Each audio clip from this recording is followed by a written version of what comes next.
para sa Senado. Vote PDP Laban, and most especially Pastor Apollo Kibuloy. 5-3. Magandang araw sa lahat ng mga Pilipino saan man makarating ang aking boses ngayon. Ako po si Pastor Apollo C. Kibuloy at tinatanaw kong isang malaking karangalan na magiging sa lineup senatorial candidates.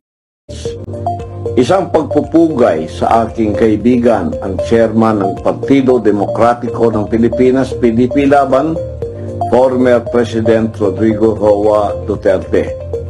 Malugod ko ring binabati ang mga opisyalis ng partido, Vice Chairman Alfonso Cusi, Dr. Robin Padilla, Vice President Sebastian Baste Duterte, Secretary General Amy Torrefranca Neri, Treasurer Isabel Zamora, Auditor Senator Christopher Bongo, Vice President for Luzon Eric Martinez, Vice President for Visayas Michael Rama, Vice President for Mindanao Senator Ronald Bato de la Rosa, Executive Director Astra Pimentel Naik at sa lahat ng mga mahuhusay na miyembro ng pamunuan. Maraming salamat po sa inyong pagtanggap sa akin. Ako'y kaisa sa mga isinusulong ng PDP Laban na sa loob ng 43 taon ng pagkatatag nito ay lalaban para sa pangunahing karapatan ng Pilipino. Isusulong ang mga reforma sa pamahalaan upang maging lalong inclusive ang bansa pagdating sa paglago at paninindigan para sa katotohanan. Sa liderato ng ating pagdating sa infrastruktura, ekonomiya, maging sa peace and order. Nilabanan ng ating Pangulo ang makakaliwa at komunistang grupo at iligal na droga, mga salot sa lipunan. Dadalhin natin ang laban na ito sa Senado at gagawa ng mga batas na tututok para mabigyan ang maginhawa at mabuting pamumuhay ang bawat Pilipino. Tatapusin natin ang laban na ito sa pamamagitan ng pagpuksa ng korupsyon. Huwag nating hayaan ang kabad ng bayan ay ang mga opisyal ng gobyerno, lalo na ang mga mambabatas ay may tungkulin na proteksyonan ang pera ng taong bayan. Hindi ito dapat gamitin kung saan-saan, lalo na sa pansariling interes lamang. Ang pera ng taong bayan ay para sa pampublikong kapakanan, hindi sa bulsa ng kahit sino man. Galit ang mga Duterte sa mga korap at magnanakaw. Galit ang PDP Laban sa korupsyon at katiwalian. Ako rin bilang isang kandidato sa partido ng PDP Laban ay titiyaking walang korap sa gobyerno at walang bayan. Maaasahan ninyo ko sa bagay na yan. Ang dahilan ng mabilis na paglago ng Kingdom of Jesus Christ ay dahil sa zero korupsyon ng pamamahala. Sa KOJC, walang lugar ang korupsyon. Bawal ang magnanakaw at korap sa KOJC. Ako'y naniniwala na nagkakaisa ang mga Duterte senatorial candidates sa layunin ito laban sa korupsyon. Hindi man ako makasama sa araw-araw na pangangampanya dahil sa kalagayan ko ngayon, sama-sama tayo at ayusin natin ang Pilipinas. Vote straight PDP Laban. Number 10, Attorney Jimmy Bondoc. Number 22, Senator Bato de la Rodante Marculeta. Number 56, Attorney Vic Rodriguez. At number 58, Philip Salvador. At ang inyong lingkod, Pastor Apollo C. Kibuloy, number 53 sa balota. Maraming salamat po para sa Diyos at Pilipinas nating mahal. Bakit kailangan ng isang Pastor Apollo Kibuloy sa Senado? Una sa lahat, mapagpalang araw sa aking mga kababayan sa buong Pilipinas at sa buong mundo saan man umaabot ang aking tinig. Nagpapasalamat ako sa pagkakataong ibinigay sa akin ng korte na makapag-record ng video para ipakilala ang aking sarili at ipahayag ang mga plataforma at plano para sa bansang Pilipinas kung sakaling palarin at maging isang senador. Nagpapasalamat rin ako sa dating Pangulong Rodrigo Duterte, chairman ng PDP Laban, at Senator Robin Hood Padilla, presidente ng partido, na ako'y ginawang kabilang sa mga Duterte senatorial candidates na may isang layunin para sa mga Pilipino. Isang malaking karangalan para sa akin na maging bahagi ng lineup ng mga Duterte na kinikilala sa kapuri-puring liderato nito sa Davao City o sa Pilipinas nang siya'y maging Pangulo ng 6 na taon. Marahil ay nagtatakang karamihan sa inyo tungkol sa aking pagtakbo sa kabila ng aking kalagayan ngayon. Ako po si Pastor Apollo Kibuloy, leader ng isang religious community, ang Kingdom of Jesus Christ.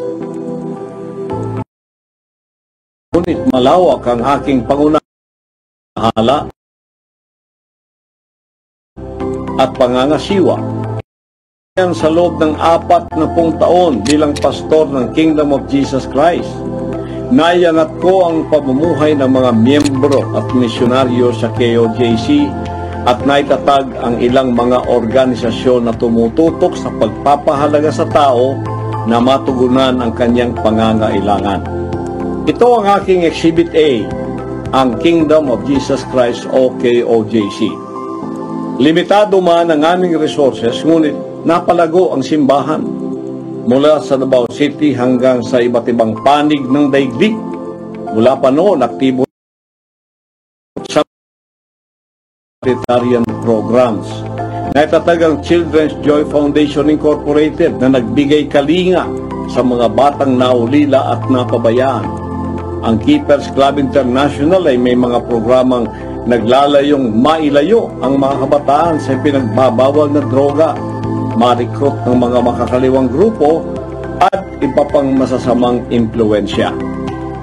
Marami ng scholars na nakapagtapos at naging mga profesional mula nang maitayo ang Jose Maria College Foundation Incorporated. Mula 2020, meron ng 112 na J. Marian lawyers ang na-produce ng JMCFI. Noong 2024, may 26 na bagong mga doktor ang na-produce naman ng College of Medicine. Kinikilala rin sa iba't ibang larangan ng academic excellence, moot court and debate, campus journalism, research at sports. Ang advokasya para sa kalikasan at malinis na kapaligiran ay binigyang pansin sa pamamagitan ng Sunshine Philippines Movement. Kada linggo, ang mga volunteer ay nagsasagawa ng tree planting activities at cleanup drives. Ang United Indigenous Peoples Heritage of the Philippines o UNIFIL upang bigyang pansin ang mga pangangailangan ng mga katutubo, ang mga nasalanta ng kalamidad at iba pang sakuna ay tinutulungan sa pamamagitan ng mga relief operations ng SMNI Foundation Incorporated. At bilang honorary chairman ng Sunshine Media Network International o SMNI, ang mga programa natin sa radyo, telebisyon at digital media ay nakatutok sa pagpapaunlad ng bansa o nation building. Napatunayan natin na sa KOJC na kapag ilalagay ang pera sa pwestong kinalalagyan, walang maghihirap o maiiwanan. Dahil sa karanasang ito, ang pangunahing isinusulong ko sa aking pagtakbo ay zero korupsyon. Talamak ang korupsyon sa ating bansa ngayon at nawawalan ng tiwala ang taong bayan sa ating pamahalaan dahil sa kawalan ng transparency at accountability sa pag-handle ng buwis mula sa pera ng mga mamamayan. Kung ako'y magiging senador, ako ang magiging tagapagbantay ng pera ng bayan.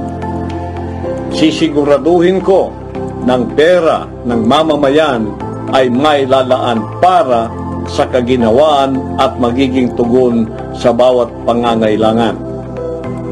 Ako ang magiging pambansang konsensya o national conscience dahil naniniwala ako na walang bahid na korupsyon ang aking pagkatao.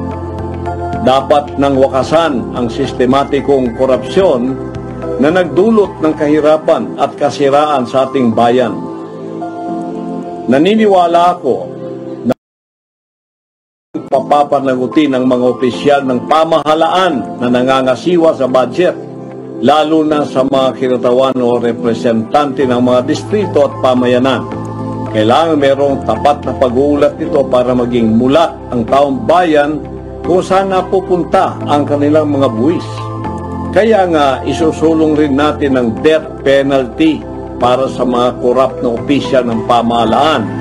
Sa aking panukala, ang bawat kandidato na nais maglingkod sa bayan ay pipirma sa isang covenant with the people at mangangako na hindi galawin ang pera ng taong bayan. Haharap sa isang truth commission kung saan mananagot ang opisyal kung sakaling mayroong paglabag at nagalaw ang pera mula sa kaban ng bayan.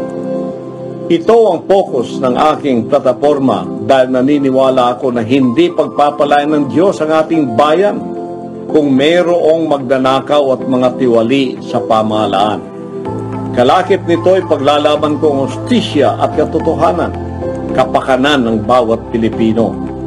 Bilang isang spiritual leader na nakaranas ng political harassment, mabuting prinsipyo, naunawan kong bigat ng pangapit kawalan ng hustisya. Naniniwala ko na panahon na upang magkaroon ng tunay na leader sa Senado. Huwag nating hayaan manaig ang mga gahaman sa pera at kapangyarihan. Tandaan, ngayong eleksyon, ako si Pastor Apollo Kibuloy ang nagsusulong ng mga platapormang ito. Death penalty sa mga korap, mandarambong magnanakaw, PNDF, tagapagtanggol ng mga mamamayan laban sa abuso ng gobyerno, makakalikasan, kalinisan, ay kagandahan at kalusugan. Linisin natin ang Pilipinas mula sa mga korap at magnanakaw. Pagandahin natin muli ang Pilipinas at payabungin ang mga halaman, bulaklak at mga puno sa kapaligiran. Isulong rin natin ang National Superhighway System sa bansa na mapagkakabit-kabit ang bawat isla at pulo upang maging madali ang transportasyon ng mga kalakal at serbisyo para sa bawat Pilipino. Ayusin natin ang Pilipinas. Gawin nating first world country ang bansa. Hindi imposible iyan. Simulan natin ngayong eleksyon.